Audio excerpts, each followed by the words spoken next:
Speaker sir, ఈ రాష్ట్రంలో ఎక్కడ రాష్ట్ర ప్రభుత్వ ఆదాయానికి గండిబడ్డా దయచేసి కూర్చోండి. రాష్ట్ర ప్రభుత్వ మీ సీట్లలో కూర్చోండి. దయచేసి ఖనిజ సంపద కూర్చోండి. లేదా ఇతర ప్రభుత్వ ఆదాయానికి గండిబడే కూర్చోండి. ఎలాంటి తప్పిదాలు జరిగినా ఆ ప్రభుత్వం కాదండి ఇది. ఎవరిని ఉపేక్షించే ఆలోచన చేయలేదు. ఈనాడు ప్రతిపక్ష సభ్యులు ఏదైతే అంశం లేవనెత్తిందో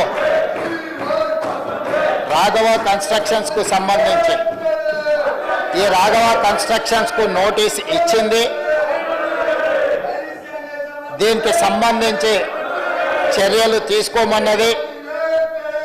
దీనికి సంబంధించిన చర్యలు తీసుకున్న తర్వాత సినరేజ్ ఛార్జ్ కింద 1,52,97,825 రూపాయలు, అదేవిధంగా పర్మిట్ ఫీ కింద 1,22,25,446 రూపాయలు Raghava constructions India private limited నుంచి ప్రభుత్వం మైనింగ్ శాఖ ఈరోజు వాళ్ళ దగ్గర పన్నులు కట్టించుకోవడం జరిగింది. అయితే ఈరోజు సభ్యులు ఏదైతే సహచర మంత్రివర్గ సభ్యులు పేరు తీసుకొని లేదా వాళ్ళకు సంబంధించిన కంపెనీ ఇది అని ఏదైతే చర్చ చేస్తున్నారో అధ్యక్ష, ఇది వాళ్ళు కనిపెట్టి లేకపోతే వాళ్ళు ఫిర్యాదు చేస్తే తీసుకున్న చర్య కాదు అధ్యక్ష. మా ప్రభుత్వము ఈ assistant director of mines and geology Rangareddy జిల్లా మా ప్రభుత్వమే దీనికి సంబంధించిన వివరాలు సేకరించి ఆ సంస్థకు నోటీస్ ఇచ్చి ఆ సంస్థ నుంచి రాష్ట్ర ప్రభుత్వానికి రావాల్సిన బకాయిలను తీసుకోవడమే కాకుండా దీనికి సంబంధించిన అనుమతులను కూడా పరిశీలించండి, చర్య తీసుకోండి అని చెప్పి మా ప్రభుత్వం చర్య తీసుకున్నది. ఇందులో ప్రతిపక్షం ఫిర్యాదు కానీ లేకపోతే ఇంకెవరైనా ఇక్కడ తప్పిదం జరుగుతుంది, ఇక్కడ ఎవరో మంత్రులకు ఇందులో పాత్ర ఉందని మాకెవరు ఫిర్యాదు చేయలేదు అధ్యక్ష. నేను ఇవాళ ఒకటే మాట చెప్పదలుచుకున్నా, సభ్యులు ఏదైతే వివాదం లేవనెత్తాలని ఒక మంత్రి మీద బురద జల్లాలని వాళ్ళ అక్కసు అసూయ వాళ్ళు అనుకున్న పైరవీలకు ఆ మంత్రి సహకరించడం లేదని ఆ మంత్రి మీద ఒత్తిడి తీసుకురావాలి, ఆ మంత్రిని బ్లాక్ మెయిల్ చేయాలని కొంతమంది సభ్యులు ఏదైతే ప్రయత్నం చేస్తున్నారో బ్లాక్ మెయిల్కి ప్రభుత్వం భయపడదు. ఇలాంటి బ్లాక్ మెయిల్లు ఇంకెక్కడైనా జరుగుతాయేమో కానీ ఈ ప్రభుత్వం దగ్గర జరగదు. ఈనాడు ఏదైతే 2008-2025 నాడు ఎన్విరాన్మెంటల్ ఇంజనీర్ కానీ ఇతర అధికారులకు ఫిర్యాదు చేసిందే మా ప్రభుత్వం, ఆదాయాన్ని రాబట్టిందే మా ప్రభుత్వం. కాబట్టి మేము నోటీస్ ఇచ్చి మేము రాష్ట్ర ప్రభుత్వానికి రావాల్సిన ఆదాయాన్ని రాబట్టుకొని మిగతా అనుమతులకు సంబంధించి ఇతర అధికారులకు ఫిర్యాదు చేసిందే ఈ ప్రభుత్వము, మా అధికారులు. కాబట్టి వీళ్ళు కొత్తగా ఇందులో కనిపెట్టి కానీ నిజంగానే మా మంత్రులకు ఇందులో పాత్ర ఉంటే ఈ నోటీస్ ఇవ్వడం కానీ ఈ నోటీస్ మీద పన్నులు వసూలు చేయడం కానీ ప్రభుత్వం చేస్తుంది అధ్యక్ష. రాఘవ కన్స్ట్రక్షన్స్ ప్రైవేట్ లిమిటెడ్లో మా మంత్రి గారికి ప్రత్యక్షంగా సంబంధం ఉంటే ఈరోజు ఈ నోటీసులు ఇచ్చి ఈ ప్రభుత్వ ఆదాయాన్ని రాబట్టుకునే ప్రయత్నం ఎక్కడైనా ఏ ప్రభుత్వం అయినా చేస్తుందా? వాళ్ళ ప్రభుత్వంలో ఎప్పుడైనా చేసిందా అధ్యక్ష? ఈరోజు మా ప్రభుత్వము రాష్ట్ర ప్రభుత్వ ఆదాయానికి ఎక్కడ కూడా రూపాయి గండిపడకూడదు, ప్రతి రూపాయి రాష్ట్ర ఖజానాకు చేరాలి అని ఈరోజు మా ప్రభుత్వం, మా అధికారులు నిజాయితీతో, మా మంత్రులు చిత్తశుద్ధితోని చేపట్టిన చర్యల వల్ల ఈరోజు రాష్ట్ర ప్రభుత్వానికి ఆదాయం వచ్చింది. అయినా వివాదం చేయాలి, బ్లాక్మెయిల్ చేయాలి, ఆ మంత్రిని బెదిరించుకోవాలి, ఆ మంత్రి ద్వారా పైరవీలు చేసుకోవాలని ప్రయత్నం చేసిన వాళ్ళు పైరవీలు చెల్లుబాటు కాకపోవడం వల్ల ఈరోజు ఆ మంత్రి మీద బురద జల్లే ప్రయత్నం చేస్తారు. వాళ్ళు అడుగుతున్నారు విచారణ కావాలని. అధ్యక్ష, తమరి ద్వారా ప్రతిపక్షానికి తెలంగాణ ప్రజలకు నేను మాట ఇస్తున్నా, విచారణ ఆదేశించడానికి మా ప్రభుత్వం సిద్ధంగా ఉంది. ఆనాడు సిరిసిల్ల శాసనసభ నియోజకవర్గంలో నేరెళ్లలో ఇసుక బాధితులు దళితులను లారీ ఎక్కించి తొక్కిచ్చి చంపి అక్రమ ఇసుక రవాణా చేసిన సంతోష్ రావు వాళ్ళ తండ్రి రవీందర్ రావు గారికి సంబంధించిన నేరెళ్ల ఇసుక మాఫియా మీద విచారణ చేయడానికి మా ప్రభుత్వం సిద్ధంగా ఉంది.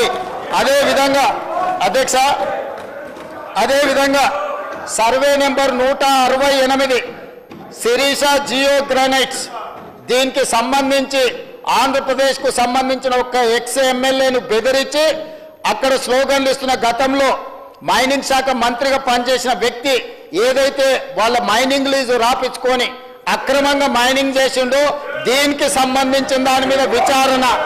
అదేవిధంగా మిడ్ వెస్ట్ గ్రానైట్స్ కు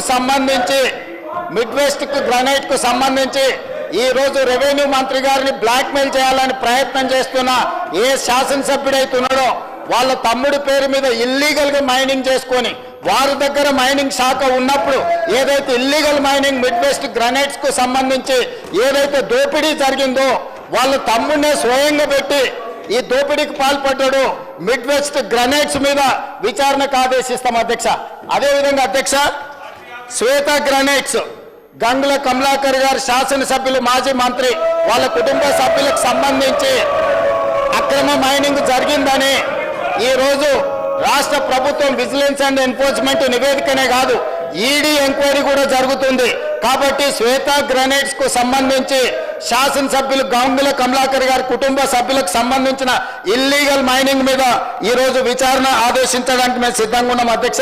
అదేవిధంగా గాయత్రి గ్రానైట్స్ వద్దిరాజ రవిచంద్ర ఏదైతే అతని కంపెనీ మీద మొత్తం నోటీసులు ఇచ్చి ఫైన్లు పెనాల్టీలు వేసి అతను లొంగ తీసుకొని వాటిని మళ్ళీ తగ్గించి ఆర్బిట్రేషన్లో తగ్గించి అక్రమంగా గాయత్రి రవి గ్రానైట్స్ ఏదైతే రాపించుకుందో రాజ్యసభ సభ్యుడు గాయత్రి రవిచంద్ర వద్దిరాజు రవిచంద్రకు సంబంధించిన అక్రమ మైనింగ్ల మీద ఈ రోజు విచారణ వేయడానికి మేము సిద్ధంగా ఉన్నాము అధ్యక్ష. ఈరోజు ఇప్పుడు నేను చెప్పిన నేరెళ్లకు సంబంధించిన ఇసుక మాఫియా మీద, శ్వేత గ్రానైట్స్ కు సంబంధించిన దాని మీద, గాయత్రి గ్రానైట్ కు సంబంధించిన దాంట్ల మీద, అదేవిధంగా శిరీష జియో గ్రానైట్స్ కు సంబంధించిన విషయంలో మిడ్ వెస్ట్ గ్రానైట్ కు సంబంధించి హరీష్ రావు గారు సొంత తమ్ముడు మహేష్ రావు గారు వారు మంత్రిగా ఉన్నప్పుడు దోపిడీకి పాల్పడ్డాడు. దీనికి సంబంధించి అదేవిధంగా ఈరోజు వాళ్ళు ఏదైతే ఆరోపణ చేస్తుందో, ఏదైతే ఈరోజు రాఘవ కన్స్ట్రక్షన్ సంబంధించినో వీటన్నిటి మీద రాష్ట్ర ప్రభుత్వం తరఫున సిబిసిఐడి విచారణకు నేను ఆదేశిస్తున్న అధ్యక్ష. అందరి నిగ్గు తేలుస్తా. కొల్లగొట్టింది మీరు. 5 ఏళ్ళు హరీష్ రావు గారు, 5 ఏళ్ళు కేటీఆర్ గారు ఈ శాఖ నిర్వహించి వేల కోట్ల రూపాయలు కొల్లగొట్టి ఈరోజు ఇసుక మాఫియాను నడిపి ఇప్పుడు మాట్లాడుతున్న శాసనసభ్యులు ఇసుక మాఫియాలో ఇసుక దోపిడీలో భాగస్వాములు. ఈరోజు ఇసుకకు సంబంధించి మేము పెంచిన ఆదాయం ఈ కళ్ళ ముందు ఉంది అధ్యక్ష. ఈరోజు మేము పెంచిన ఆదాయంతో రాష్ట్రానికి పెరిగిన ఆదాయం టోటల్గా నేను ఇప్పుడు చెప్తాను అధ్యక్ష. ఇసుక శాండ్ది 2024-25లో 721 కోట్ల రూపాయల ఆదాయం ఉంటే ఈసారి మేము 25-26లో 972 కోట్ల రూపాయల ఆదాయాన్ని పెంచి 35% ఆదాయాన్ని పెంచిన అధ్యక్ష. ఇసుక మాఫియా నడిపింది వీళ్ళు, దోపిడీకి పాల్పడ్డది వీళ్ళు. ఈ రోజు వాళ్ళే అంటున్నారు కన్స్ట్రక్షన్ కుంటుపడింది, రియల్ ఎస్టేట్ దెబ్బతిన్నది. మరి రియల్ ఎస్టేట్ దెబ్బతింటే ఇసుక ఏమన్నా బుక్కుతున్నామా అధ్యక్ష? ఇసుక ఏమన్నా వండుకొని బిర్యానీ తింటున్నామా? ఆనాడు మేము 2024-25లో తీసుకొచ్చిన ఆదాయం కంటే మేము ఈరోజు 35% పెంచినాం అధ్యక్ష. రియల్ ఎస్టేట్ కన్స్ట్రక్షన్ పడిపోయినప్పుడు ఆదాయం పెరిగిందంటే సంవత్సరానికి 1000 కోట్ల రూపాయలు కేవలం ఇసుకల్నే. హరీష్ రావు గారు, కేటీఆర్ గారు ఈ దోపిడీకి పాల్పడి ఈ మాఫియాకు నాయకత్వం వహించింది హరీష్ రావు గారు, కేటీఆర్ గారు. మొదట్లో హరీష్ రావు గారి దగ్గర ఉండే ఈ శాఖ ఆయన అడ్డగోలుగా దోపిడీకి పాల్పడుతుండని కేసీఆర్ గారు ఆ శాఖను తొలగించి కొడుకు అల్లుడు మధ్యలో పంచాయతీ పడితే పంచాయతీ పెంచడానికి హరీష్ రావు గారి దగ్గర ఉన్న శాఖను తీసుకెళ్లి కేటీఆర్కి ఇచ్చాడు. కేటీఆర్ దోసుకోవడానికి అవకాశం ఇచ్చాడు. అందుకే అధ్యక్ష ఈ రోజు ఒక్కటే మాట నేను చెప్పదలుచుకున్నా. జూన్ 2, 2014 నుంచి ఈ రోజు వరకు ఇచ్చిన మైనింగ్ లీజుల మీద జరిగిన అక్రమాల మీద ప్రధానంగా ఇప్పుడు ఏవైతే సంస్థల గురించి ఏదైతే అక్రమ మైనింగ్ల గురించి ఏదైతే నేను ప్రస్తావించునో దీనికి సంబంధించి పూర్తి స్థాయిలో మన సిబిసిఐడి విచారణ చేసి ఇదే సభ వచ్చే సమావేశాలలో నివేదిక మొత్తం ఈ సభలో ప్రవేశపెడతాం అధ్యక్ష.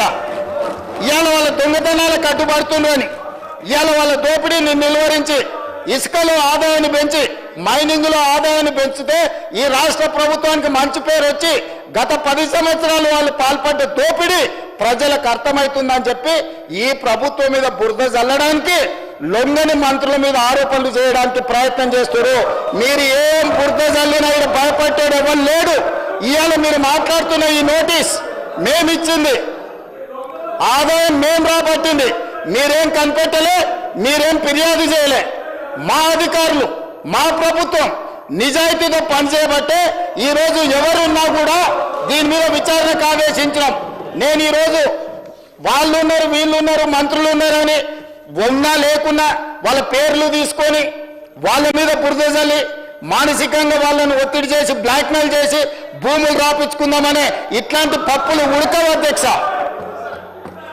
ఆ కంపెనీలో మంత్రి గారికి కానీ మంత్రి గారి కుటుంబానికి సంబంధం లేదని ఆ మంత్రి గారు గతంలోనే చెప్పిండు.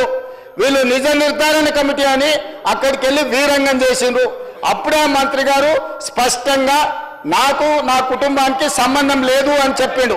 బంధువులు దూరపు బంధువులు ఎవరిని చూసినా తెలంగాణ రాష్ట్రంలోనే కాదు అధ్యక్ష, ఆంధ్రప్రదేశ్లో కానీ తెలంగాణలో కానీ ఏ రెడ్డి అయినా ఇంకో రెడ్డికి దూర బంధువు ఉంటాడు, లేకపోతే దగ్గర బంధువు ఉంటాడు.